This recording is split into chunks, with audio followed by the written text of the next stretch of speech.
प्यारे बच्चों, स्वागत है सभी का सुरजापुरी स्टडी यूट्यूब चैनल में। आज के इस वीडियो में मैं लेकर आया हूं साइंस के 20 महत्वपूर्ण प्रश्न जो कि 2023 के बोर्ड एग्जाम में पूछे जाने की संभावना है। इस वीडियो से आप अपनी तैयारी को जांच सकते हैं कि आपकी तैयारी किस लेवल की है। प्रत्येक प्रश्न के लिए आपको 5 सेकंड का समय दिया जाएगा, जिसके अंदर आपको आंसर सोच लेना है। कम से कम 15 प्रश्न से ज़्यादा आपके सही होने चाहिए, तब मैं समझूंगा कि आपकी तैयारी ठीक ठाक चल रही है। तो ज़्यादा विलंब न करते हुए वीडियो को शुरू करते हैं। वीडियो पूरा ज़रूर देखना और निश्चय ही आप लोगों को बहुत ज़्यादा मदद मिलेगा। ठीक है, तो पहला प्रश्न देखिए, आधुनिक आवर्त सारणी में तत्वों के वर्गीकरण का आधार है। ठीक है, ऑप्शन है परमाणु संख्या, परमाणु द्रव्यमान, परमाणु आयतन या फिर परमाणु घनत्व। तो बच्चों, आप लोगों ने आंसर जरूर से सोच लिया है, तो मैं यहाँ पे बताता हूँ आंसर इस क्वेश्चन का क्या होगा। तो ऑप्शन नंबर ए यहाँ पे सही हो जाएगा, परमाणु संख्या। ठीक है, जो आधुनिक आवर्त सारणी दिया है मोस्ले के द्वारा दिया गया है। ठीक है, और इन्होंने जो वर्गीकरण किया है तत्वों को, ये परमाणु संख्या के आधार पर किया है। इससे पहले जो मेंडलीफ ने दिया था, ठीक है, मेंडलीफ ने जो आवर्त सारणी दिया था उसमें परमाणु द्रव्यमान के आधार पर जो है तत्वों को वर्गीकृत किया गया था। ठीक है, तो ये दोनों ही बात आपको याद रखना है। ठीक है, मैं अतिरिक्त जानकारी भी आप लोगों को बताता चलूंगा, तो सारी जानकारी आप जो है याद रखने का प्रयास करेंगे। ठीक है, इनमें से कौन अंतस्रावी ग्रंथि नहीं है। ठीक है, यहाँ पे इस बात को नहीं को यहाँ पे ध्यान दीजिएगा। ठीक है, क्योंकि कभी कभी स्पीड में पढ़ने के चक्कर में आप नहीं को छोड़ देते हैं। ठीक है, तो यहाँ पे जो नहीं है ये आपका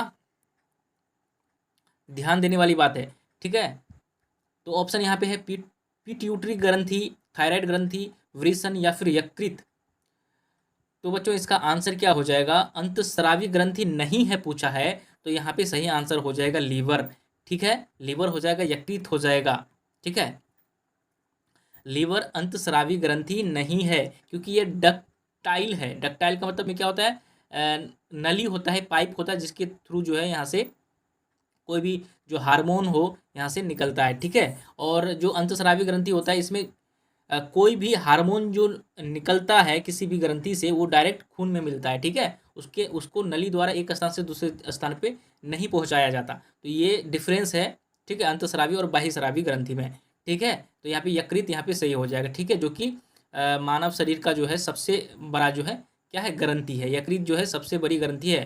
ठीक है, इसको भी याद रखना। और प्यूटरिटी ग्रंथि, जिसको हम लोग क्या बोलते हैं, पीयूष ग्रंथि हिंदी में बोला जाता है, और इंग्लिश में पिट्यूटरी ग्लैंड। और ये सबसे छोटी ग्रंथि होता है। ठीक है, जो कि जो होता है फोरहेड यानी कि कपाल के अंदर होता है, सर में होता है। ठीक है, और इसको मास्टर ग्लैंड कहा जाता है, मास्टर ग्रंथि कहा जाता है। ठीक है, याद रखना। आगे बढ़ते हैं। ठीक है, जो अतिरिक्त जानकारी दिया जा रहा है ये भी बहुत ज़्यादा महत्वपूर्ण है। ठीक है, आगे है क्रायोलाइट धातु का अयस्क है। क्रायोलाइट किस धातु का अयस्क है? ठीक है, यहाँ पे किस छूट गया है, तो क्रायोलाइट किस धातु का अयस्क है? तो यहाँ पे क्या हो जाएगा आंसर? तांबा, लोहा, एल्युमिनियम या मैग्नीशियम। तो इसका सही आंसर हो जाएगा ऑप्शन नंबर डी, मैग्नीशियम। ठीक है, आप लोग सही कर रहे होंगे आंसर। ठीक है, मैग्नीशियम Mg। ठीक है, इसका एटॉमिक नंबर होता है 12। ठीक है, 12। तो याद रखना है। वैसे तांबा का होता है क्यूप्राइट या फिर कॉपर ग्लैंस। ठीक है, लोहा का आपको पता होगा हेमेटाइट है, जो कि बहुत ज़्यादा जो है पॉपुलर इसका अयस्क है। ठीक है, लोहा का। एल्युमिनियम का क्रोंडम होता है। ठीक है, याद रखिएगा। आगे बढ़ते हैं। अगला देखिए, अगला प्रश्न है कि रेजिन किस पौधे का उत्सर्जी पदार्थ होता है? ठीक है, रेजिन जो है किस पौधे का उत्सर्जी पदार्थ है? ऑप्शन है बबूल, उसके बाद है कनेर, पीपल या फिर चीड़। तो यहाँ पे सही आंसर हो जाएगा ऑप्शन नंबर डी, चीड़ के पेड़ का जो है उत्सर्जी पदार्थ होता है रेजिन। याद रखना। आगे बढ़ते हैं। अगला प्रश्न देखिए, वृक्क किस जैव प्रक्रम का हिस्सा है? वृक्क, वृक्क बोले तो इंग्लिश में किडनी। ठीक है, किडनी किस जैव प्रक्रम का हिस्सा है? ठीक है, तो ये उत्सर्जन तंत्र का है। ठीक है, याद रखना, उत्सर्जन का हिस्सा है कौन? किडनी। ठीक है, एक क्वेश्चन पूछा जाता है, किडनी की कार्यात्मक और रचनात्मक इकाई को क्या कहते हैं? ठीक है, तो इसको कहा जाता है नेफ्रॉन। ठीक है, नेफ्रॉन। यहाँ पे चंद्र बिंदु होता है, नेफ्रॉन। ठीक है, याद रखना। ठीक है, आगे बढ़ते हैं। प्रकाश के परावर्तन के कितने नियम हैं? ठीक है, ये क्वेश्चन कई बार एग्जाम में पूछा गया है, बहुत ही महत्वपूर्ण है। तो प्रकाश के परावर्तन के 2 नियम हैं। ठीक है, क्या क्या है कि पहला तो होगा जो आपतित प्रकाश है और परावर्तित प्रकाश, और जो इसके बीच में जो अभिलंब खींचा जाता है, ये तीनों एक ही तल पे होता है। ठीक है, एक ही बिंदु पे होता है, एक ही प्लेन पे होता है, एक ही तल पे होता है। और यहाँ पे जो कोण बनेगा, आपतन कोण और जो परावर्तन कोण होगा, आपस में बराबर होता है। तो यही दो जो है इसका नियम है, प्रकाश के परावर्तन का नियम। ठीक है, आज जो हम लोग वस्तुओं को देख पा रहे हैं वो प्रकाश के परावर्तन के कारण ही देख पा रहे हैं। ठीक है, या फिर ध्वनि या फिर प्रतिध्वनि जो हम लोग सुन रहे हैं, इको जिसको बोलते हैं इंग्लिश में, वो भी जो है आपका जो है परावर्तन के कारण ही संभव है। तो ये ध्वनि का परावर्तन से हम लोग इको या प्रतिध्वनि सुनते हैं। ठीक है, और प्रकाश के परावर्तन के कारण हम लोग जो है वस्तुओं को देख पाते हैं। तो याद रखना। ठीक है, ये आपतित प्रकाश और अभिलंब के बीच के कोण को क्या बोलते हैं? आपतन कोण। और परावर्तित प्रकाश और अभिलंब के बीच के कोण को बोलते हैं परावर्तन कोण। ठीक है, तो ये दोनों चीज याद रखना। और यहाँ पे इसको बोला जाता है मूल बिंदु। ठीक है, जहाँ पे अभिलंब है। ठीक है, चलिए आगे बढ़ते हैं। अगला देखिए, तिलचट्टा में कितने जोड़े श्वसन रंध्र पाए जाते हैं? इसका सही आंसर हो जाएगा ऑप्शन नंबर डी, 10 श्वसन रंध्र पाए जाते हैं। वैसे अगर हम तिलचट्टा की बात करें तो इसका जो हृदय होता है ये 13 कोष्ठीय होता है सबसे ज़्यादा। ठीक है, हृदय जो होता है ये 13 कोष्ठीय होता है, याद रखना बच्चों, 13 कोष्ठीय होता है। और वैसे ह्यूमन का कितना होता है? मानव का सभी को पता होगा 4 कोष्ठीय होता है। ठीक है, कितना? 4 कोष्ठ सभी को पता होगा। अलिंद और निलय के बारे में तो सबसे पहले हम लोग बात करते हैं बाया अलिंद, उसके बाद दाया अलिंद, बाया निलय और दाया निलय। ठीक है, तो इस प्रकार से जो है मनुष्य का जो होता है हृदय का पार्ट होता है। ठीक है, आगे बढ़ते हैं। मेंडल ने अपने प्रयोग के लिए किस पौधे को चुना था? तो इस क्वेश्चन का आंसर सभी को आना चाहिए। ठीक है, इसका आंसर हो जाएगा मटर। ठीक है, मटर को चुना था, पीवम सेटेवम।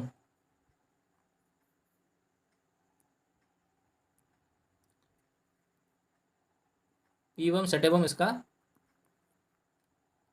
इसका जो है बायोलॉजिकल नाम है।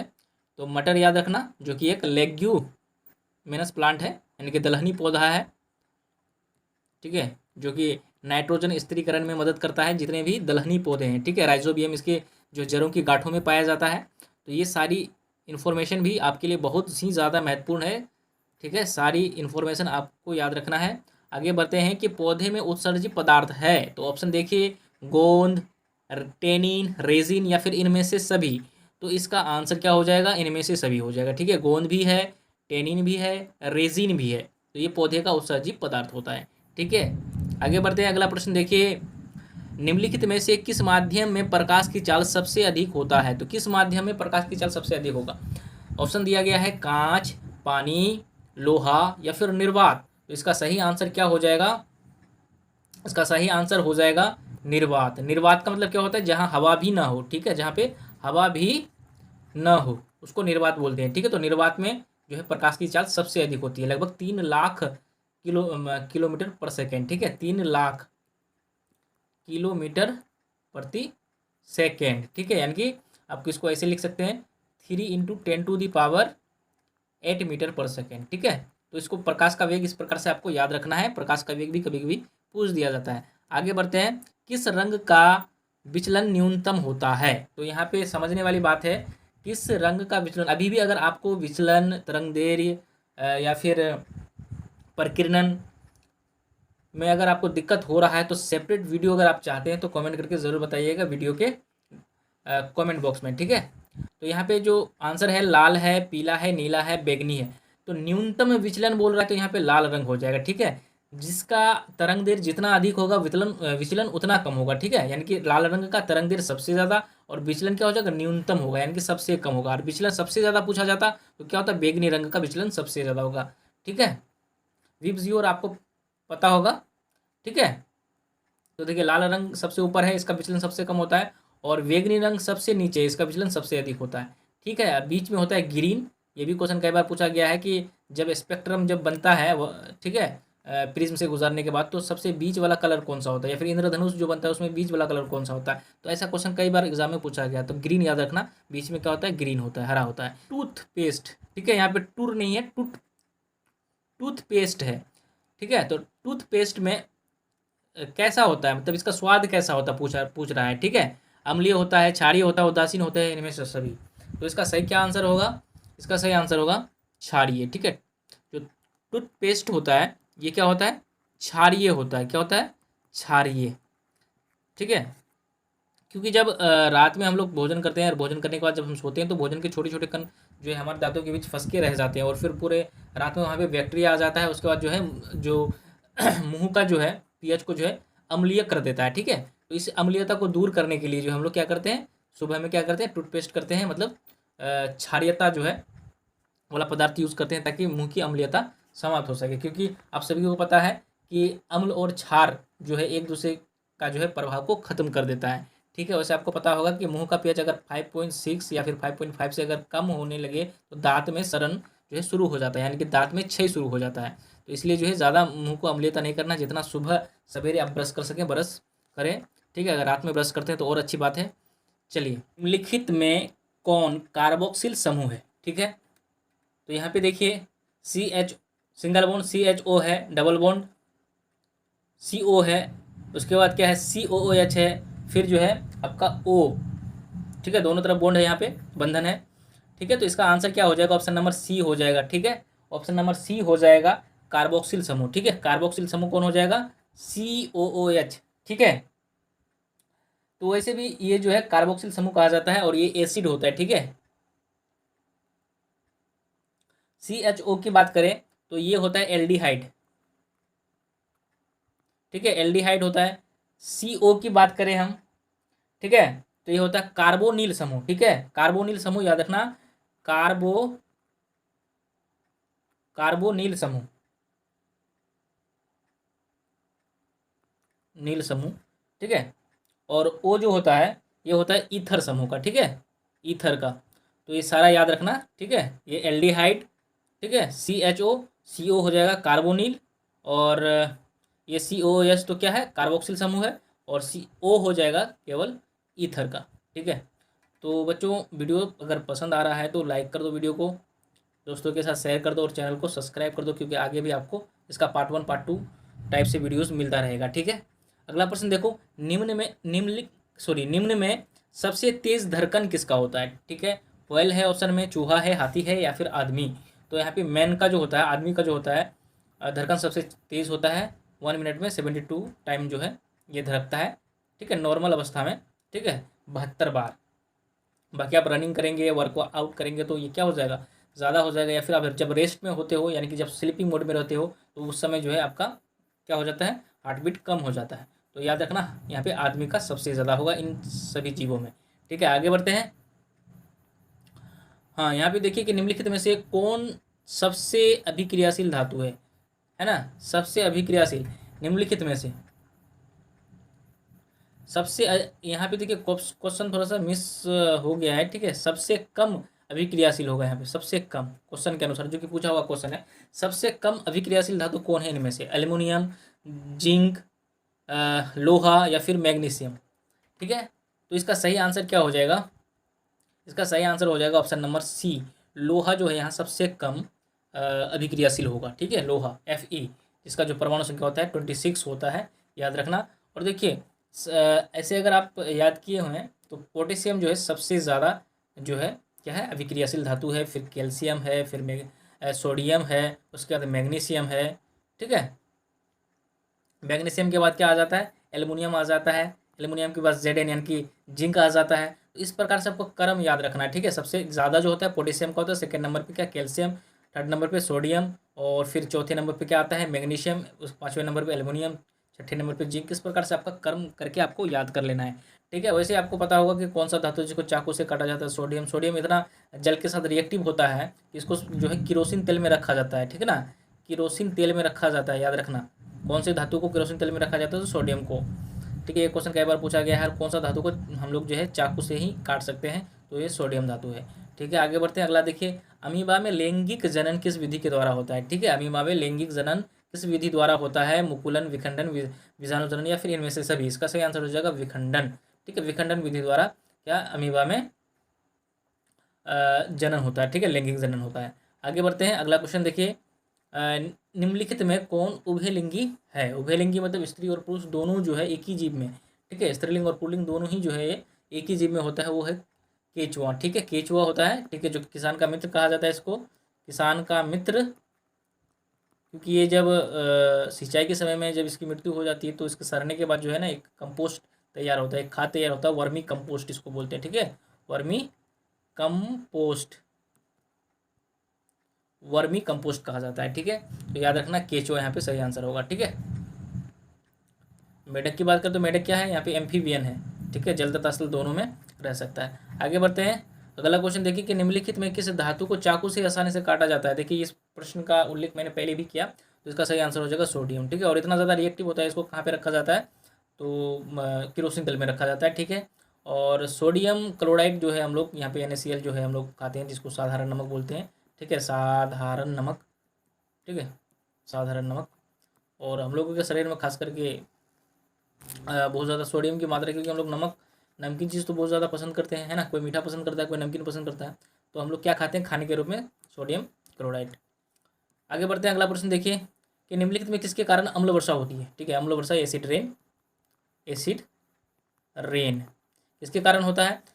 CO2, SO2, CO या फिर Cl2? तो इसका सही आंसर हो जाएगा CO2। ठीक है, सल्फर डाइऑक्साइड, सल्फर डाइऑक्साइड। ठीक है, सल्फर डाइऑक्साइड के कारण जो होता है क्या होता है? अम्ल वर्षा होता है। याद रखना, CO2 क्या है? तो ये सभी को पता है, कार्बन डाइऑक्साइड है। CO कार्बन मोनोऑक्साइड, Cl2 यानी कि क्लोरीन गैस।